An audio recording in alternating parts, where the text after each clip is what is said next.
Chapter 1. As I look out into the vast expanse of eternity, the emptiness of the void surrounding me, I hearken back to the words of a once great philosopher. Only once a man has seen the end does he truly understand how insignificant he really is. Transcript from Dr. Hal Bondy's private journal. The rain hammered on the window in an unsteady rhythm. Its constant tap, tap, tap, against the polyglass frame seemed as if it had droned on for days. The dreary cloud cover and rain over the past few days had put everyone in the laboratory in a bleak mood. Not him, however. He was elated. He was so close to a breakthrough he could taste it. As he walked down the sterile white hallway to his office, he paused to look out the window. He enjoyed the sight of the rain bouncing off the octagonal landing pad. It reminded him of better times in his youth when things had been simpler. Dr. Bondy. A nasally and morose voice called to him. Recognizing the voice, Dr. Bondy turned to look at his assistant. "Yes, Hasta, what can I do for you this fine morning?" He replied. Hasta Lowe was a wiry man with narrow-set eyes that sat behind thick-rimmed glasses. Why he had never had his eyes repaired with bionics Hal would never understand. His thin arms and skinny torso were mostly hidden behind his oversized lab coat. "Dr. Bondy," Hasta spoke in his high-pitched nasal tone as he pushed up his glasses. "The simulations are almost done computing. Enoch has finished inputting the remaining variables, and I believe we will be able to conduct testing in the next few hours." As he spoke, Hasta fidgeted with the frayed hem on the sleeve of his lab coat. "Ah, that's wonderful news," proclaimed Hal. "I will be that way directly.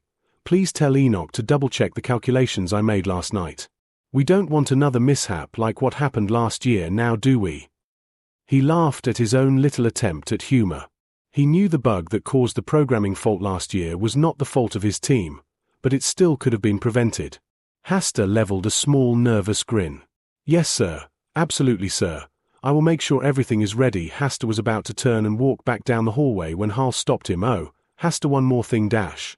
Hasta turned to face Dr. Bondy with a look that Hal could only recognize as anxiety and dread. "Try to relax," Hal said with a smile. Hasta nodded with a sheepish look on his face and began back down the hall. Such an odd man. Dr. Hal Bondy mused to himself under his breath as he watched Hasta walk down the hallway. He remembered when Hasta had joined his team just over 2 years ago. It wasn't uncommon for the typical first-year research assistants to be nervous upon meeting an esteemed scientist. But it had been 2 years.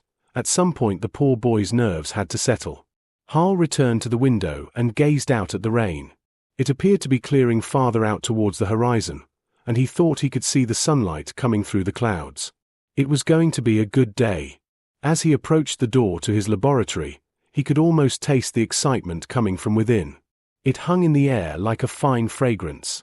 Truth be told, he could barely contain himself, and he felt like he may burst with excitement. He was on the cusp of greatness, attempting something no other scientist of his time had been able to do. With this enthusiasm bottled in his chest, he strode to the door and punched the 4-digit security code into the small holographic control panel. As he did, a small effeminate voice greeted him in a cheerful tone. "Welcome back, Dr. Bondy." "Good morning, Enoch," he spoke to the door as the door hissed open. "How are the operations going? I want a full status report." "The simulations on melding transference are completed," spoke the voice that seemed to come from everywhere and nowhere all at the same time. "They indicate a 98% chance of success. The simulations of the reactor power indicate an equal likelihood of success." Hal clapped his hands together several times in approval as he walked into the sterile white and chrome laboratory. "That is marvelous, Enoch. Just marvelous. How do we fare on the other portions of the project? How is the housing and transdactyl obfuscation?" As he spoke, he walked towards his desk on the back wall of the lab. His notes were right where he left them, scattered in an unorganized manner about the unassuming desk. His desk was the most unorganized thing in the entire lab. The rest of the lab was immaculately organized and clean, down to the polished white granite and tile floors. "Sir, I believe we may have a more pressing matter," interrupted Hasta, his tone wavering on fear. Why did the man always sound so afraid? Hal wondered to himself. Now Hasta, what could be more important than? Hal's words trailed off as he turned to look at his assistant and saw another familiar, and unwelcome, face with him. "Hello, Dr. Bondi, did I interrupt a thought?" asked a sing-song voice that was dripping with sarcasm. Hal had to remind himself to close his now slack jaw and take a breath. Standing next to Hasta was Dr. Miriam Kobek, the chief research scientist for the military branch of the United Coalition of Integrated Planets. Her narrow eyes stared down at him over her hooked, bird-like nose. She slowly walked towards him with all the grace of a shark approaching prey. She was lithe, her petite frame moving along while her eyes never left his. Hal gulped as she approached him. Pulling a data screen from her wrist-mounted augmetic display port, she said, "You know you are a very hard man to reach. We've been trying to reach out to you for almost a full year now." She tisked, "You wouldn't be avoiding us now, would you?" "Of course I have, you arrogant sow," he wanted to say, but he knew that would only get him into trouble. No, not avoiding you at all." He stated flatly, "I'm just so very busy with my research and development that I just can't be bothered." He turned away from her gaze and added, "By anyone. That's a shame, but I suppose it is a good thing that I managed to track you down here." Hal felt his cheeks flush hot. "After all," she continued, "how else would you accept my offer if you never heard it?" Her tone reminded him of the old stories of witches that lured children into their houses made of candy before cooking and eating them. "I don't need to hear it." Hal replied, "I don't want anything you people have to offer. My creations are not for military hands." "Oh, come now, Dr. Bondi, think of all the good your adaptive artificial intelligence could do in military hands. Think of the lives saved without the need to put soldiers on the battlefield." Hal scoffed loudly. "The adaptive intelligence does not work that way. What you want is not possible." "That is unfortunate. I wish I could have persuaded you to do this the easy way," she said while turning around to head for the door. "What do you mean the easy way?" Dr. Kobek looked back over her shoulder at him as the door hissed open. "Oh, well, you see, we will just take your research for our own and develop it our way." The door snapped closed with a hiss, cutting off her smug smile. Hasta looked at Hal with a look of shock and panic written across his face. "She can't do that, can she?" he asked in a frail, worried tone. "She absolutely can," replied Hal through gritted teeth as he slammed his fists onto his desk in frustration. "And I believe she won't hesitate to do so." Tilda. The massive colony ship, christened Terran Pride by the Naval Department of the UCIP, was 54 kilometers from bow to stern and 18 kilometers from its starboard to port side at its widest section. The ship's bridge was semicircular in shape. The bridge of the ship was designed with function in mind. From the command throne, the commander of the ship could see every one of his bridge officers as they worked. The officers' control terminals and consoles faced outward toward the massive rounded viewport that stretched the length of the deck.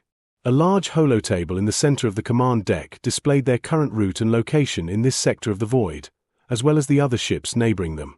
For a colonization ship, it also boasted an impressive arsenal, including an antimatter displacement cannon which was capable of firing a small black hole that could consume small ships before collapsing in on itself.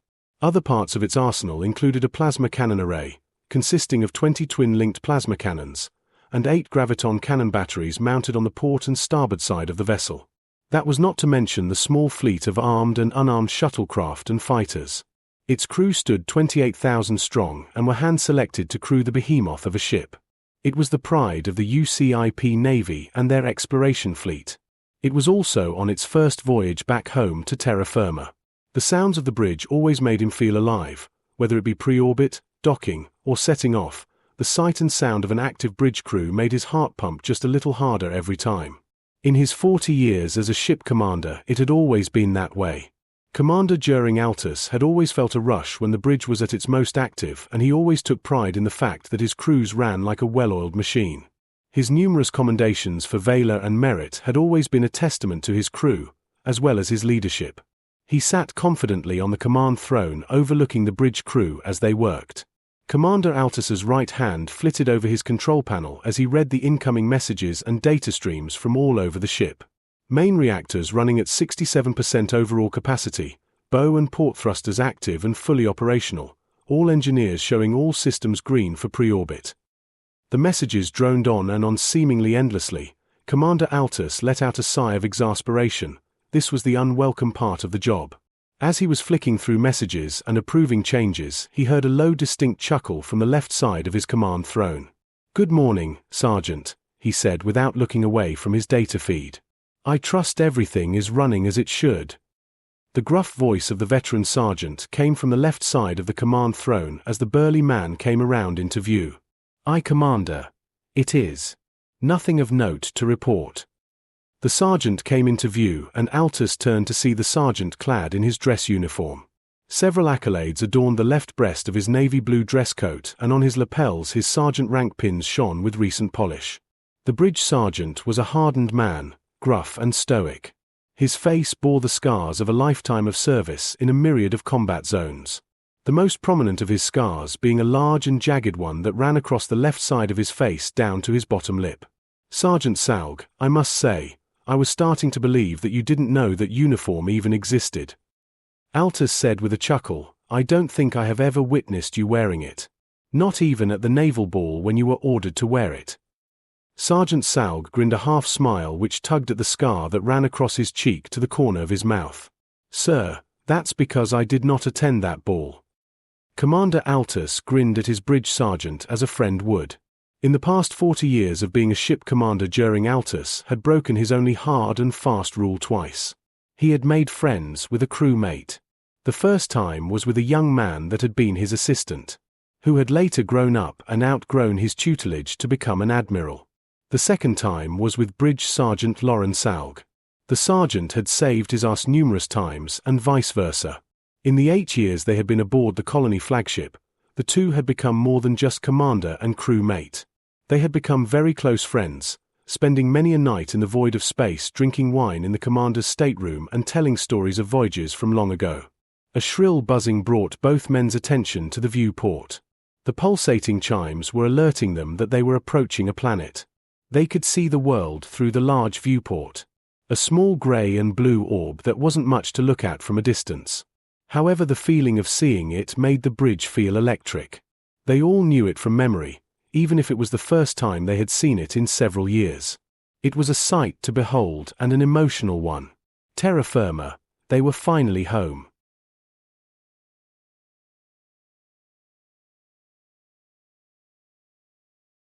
Harl dove into his work the next 3 days, pouring everything he had into the work.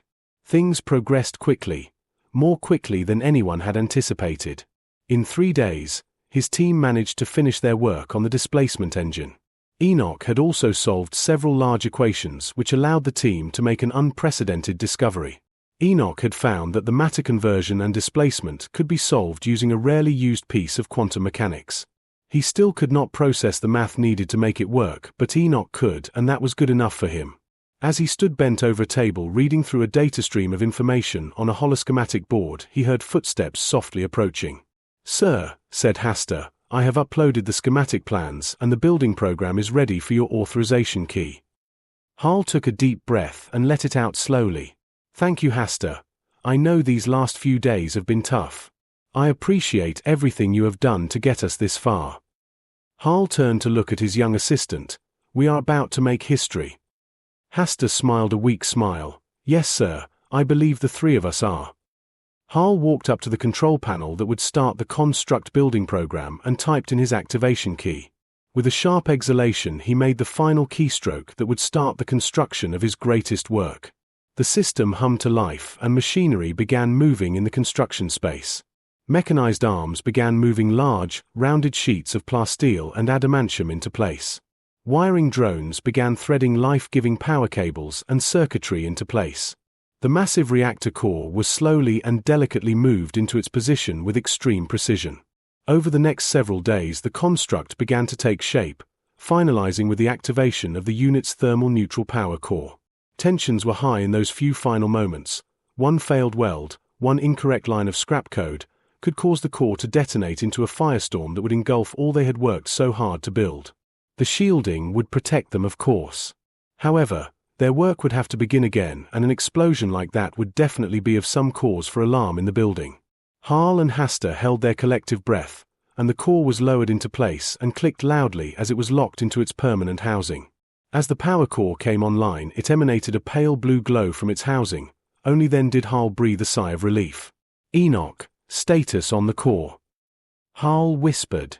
Enoch's soft voice reply sounded almost relieved. "Core is stable and functioning properly." Hal almost laughed out loud as he spoke, his excitement almost too much to bear. "We did it," he croaked. "We really did it."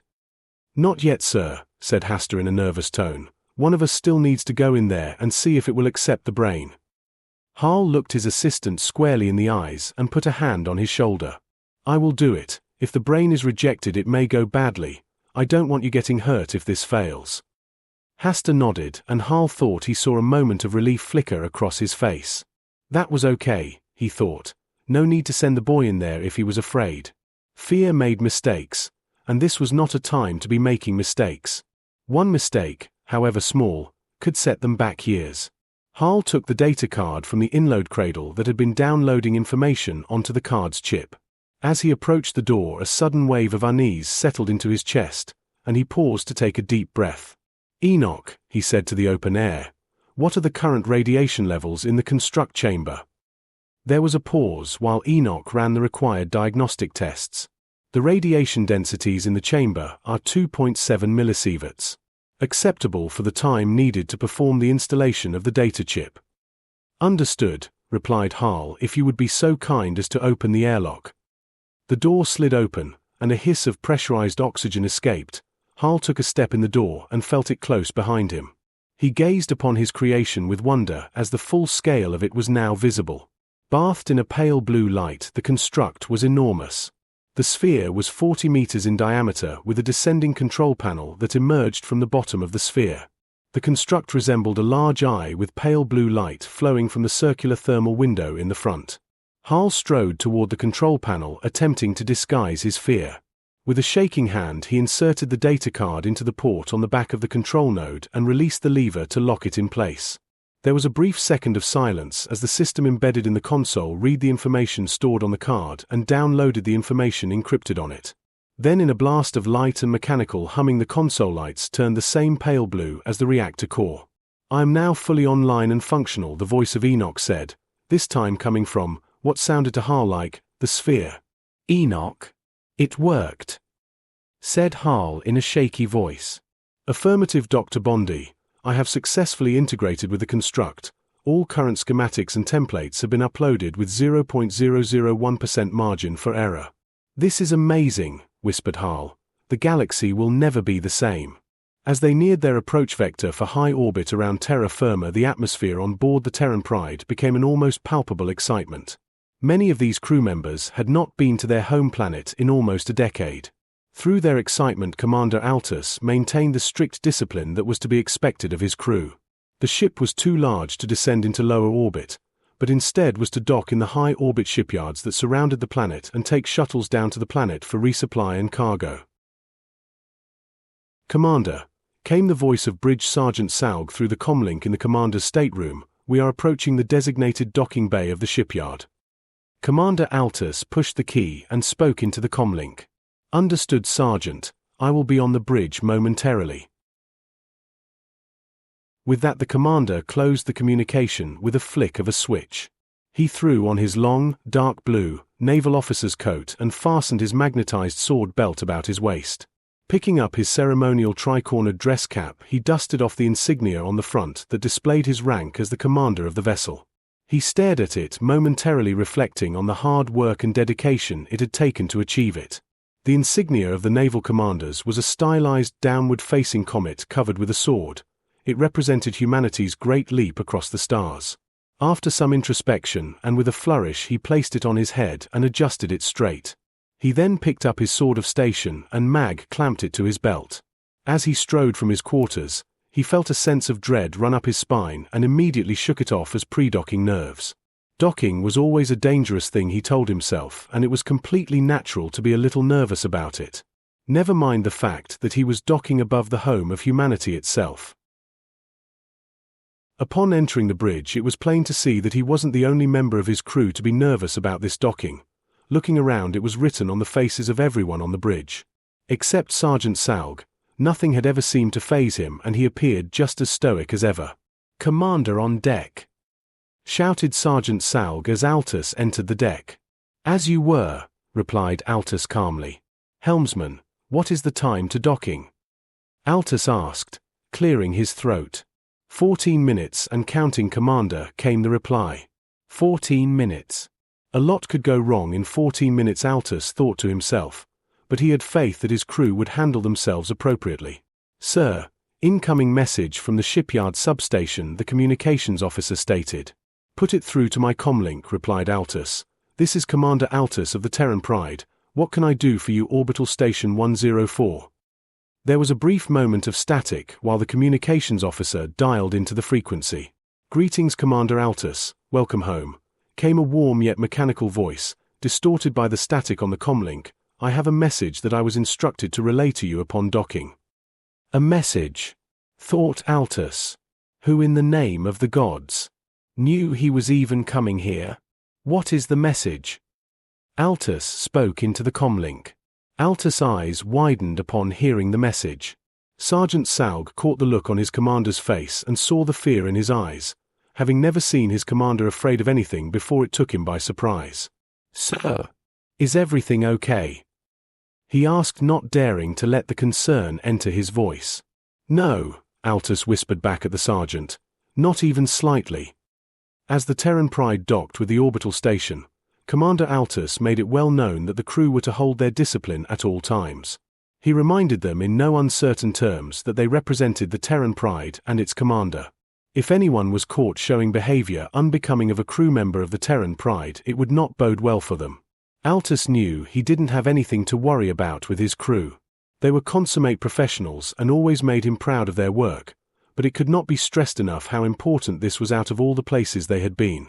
Sergeant Salg followed close behind Altus as they made their way to the disembarking shuttles. Making their way through the labyrinth of corridors in silence, they could hear the foremen and supervisors barking orders to their subordinates to accomplish various tasks.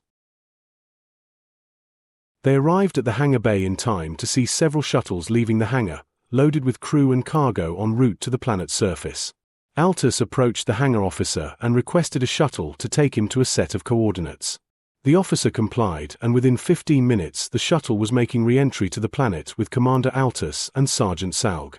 The shuttle landed with a whoosh of thrusters and the booming thunder of the anti-grave repulsors and high-yield gravity suspenders. The back hatch of the 10-man troop transport shuttle finally opened, and Altus was already heading down it before it even touched the ground. "Salg, I need you to stay with the ship," Altus instructed. "Sir, do you think that is a wise choice, seeing as how you don't know what you're walking into?" Salg asked, his hand tapping on his holstered sidearm absently. "I do, Sergeant. If anyone tries to take the shuttle, or load anything, or unload anything, use the comlink and I'll come running." "Aye, Commander," Salg said with a nod and a sharp salute. "Be careful, sir." "I will be, my friend," Altus said dryly, returning the salute. As he walked away from the shuttle, he wondered to himself, what was so damned important that required a face-to-face with her?